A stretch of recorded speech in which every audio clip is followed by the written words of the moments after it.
창세기 28장 22절 말씀을 함께 보도록 하겠습니다. 창세기 28장 22절 한 목소리로 읽습니다. 내가 기둥으로 세운 이 돌이 하나님의 집이 될 것이요 하나님께서 내게 주신 모든 것에서 10분의 1을 내가 반드시 하나님께 드리겠나이다 하였더라.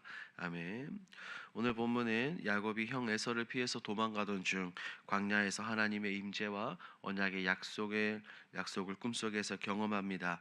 잠에서 깨어난 그는 곧장 하나님께서 이곳에 함께 하셨다는 것을 깨닫고 하나님께 기도하면서 돌을 세워 서원하죠. 내용 관찰 1번을 함께 봅니다. 야곱은 잠에서 깨어 무엇이라고 고백합니까? 야곱은 잠에서 깨어 이렇게 말하죠. 여호와께서 과연 여기에 계시거늘 내가 알지 못하였도다 라고 말합니다. 그리고 두려워하면서 이렇게 말합니다. 이곳은 다름 아닌 하나님의 집이요 하늘의 문이다 라고 말하죠. 이것은 하나님의 임재에 대한 첫 번째 체험과 정의에 대한 고백입니다. 경외에 대한 고백입니다. 내용 관찰 2번입니다. 야곱은 베개로 사용한 돌기둥을 세운 뒤 기름을 붓고 무엇을 서원합니까?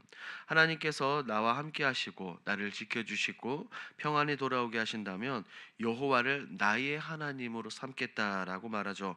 그리고 자신의 세운 이 돌기둥이 하나님의 집이 될 것이며 그리고 소득의 10분의 1을 하나님께 반드시 드릴 것이다 라고 서원을 합니다.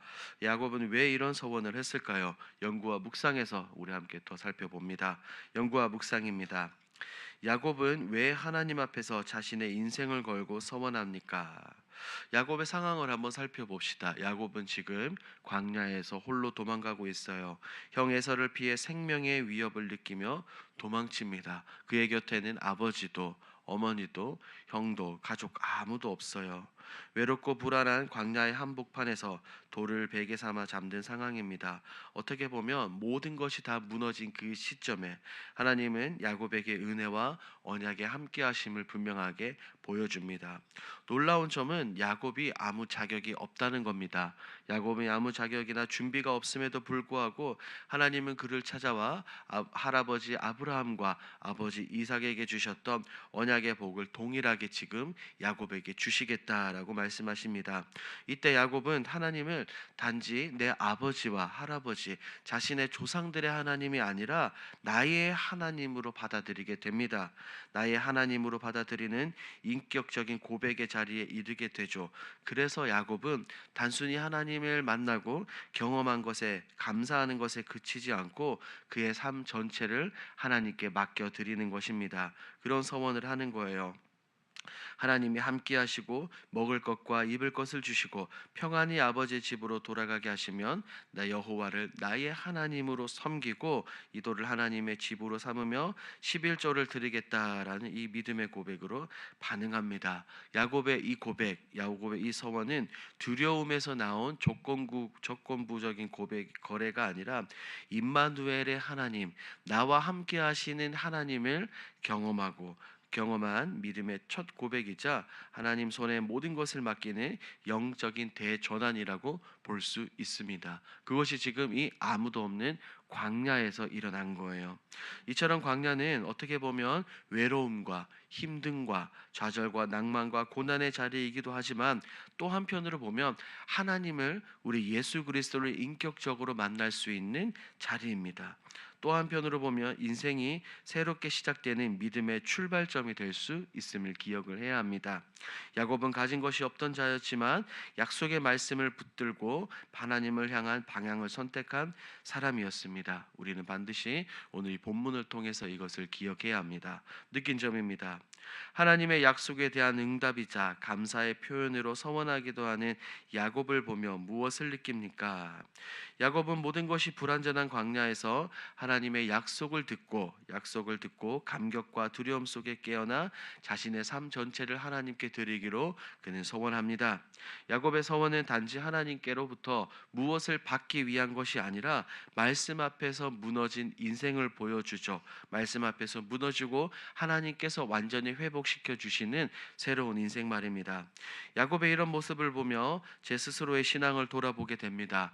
그리고 우리의 신앙을 돌아보게 되어 저는 하나님의 약속을 받을 때는 기뻐하지만 그 약속에 응답하며 삶으로 내어드리는 믿음의 태도는 굉장히 어떻게 보면 부족했던 것 같습니다. 말씀에 감동은 받았지만 그것이 헌신과 희생과 수고로 이어지는 못하는 그런 신앙이 때때로 있었음을 고백합니다. 하지만 오늘 본문에 나오는 이 야곱의 모습을 보며 약속을 받는 것에 멈추지 않고 예수님과 하나님의 모습을 본받아 말씀에 응답하고 순종하며 하나님 나라를 위해서 더 헌신해야 되겠다라는 것을 생각하게 됩니다. 적용을 봅니다. 내가 하나님께 헌신을 다짐하며 조건을 걸고 서원기도 드렸던 적은 언제입니까? 우리는 신앙의 큰 어려움과 결단 앞에 고비 앞에서 이렇게 말하죠. 하나님, 이것만 해결해 주시면 제가 더욱더 하나님께 충성하겠습니다라고 어떻게 보면 조건을 걸고 기도하기도 합니다. 저 역시도 그랬어요. 당시에는 굉장히 간절했지만 시간이 지금 지나서 그 모습을 돌아보면 그 서원을 잊거나 가볍게 여긴 제 모습이 떠올라 어떻게 보면 부끄럽습니다. 하지만 우리는 성경에 나오는 이 위대한 믿음의 선배들의 모습을 통해서 알 수 있는 것이 있습니다. 사무엘상을 보며 한나는 하나님께 기도했죠. 하나님, 아들을 주시면 그를 하나님께 드리겠습니다라고 구체적인 서원의 기도를 했습니다. 그 결과 하나님께서는 그에게 아들을 주셨고 한나는 어떻게 했습니까? 한나는 그 고백대로 서원대로 사무엘을 하나님께 드렸습니다.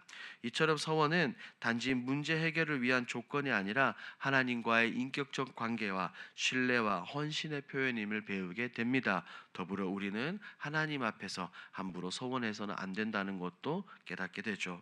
마지막 결단입니다. 임마누엘의 하나님께 사랑의 보답을 드리며 내 삶 전체를 조건 없이 드리기 위해 무엇을 실천하겠습니까? 오늘 말씀을 생각해 보며 다음과 같은 두 가지 결단을 해보는 것은 어떻겠습니까? 첫 번째입니다. 기도할 때마다 문제 해결만을 놓고 기도하기보다 하나님과 동행하고 하나님의 임재 앞에 머물겠다라고 기도해 보는 겁니다. 다른 것이 아니라 하나님께서 나와 함께 하신다는 사실, 하나님과 함께 하신다는 사실 하나로 충분하다는 그 믿음의 고백을 하나님께 드리는 겁니다. 두 번째, 우리 일상 가운데서도 하나님을 위한 삶이라는 생각을 품고 말과 행동, 여러 시간 사용에 있어서 하나님의 사람으로 살아가게 되는 겁니다.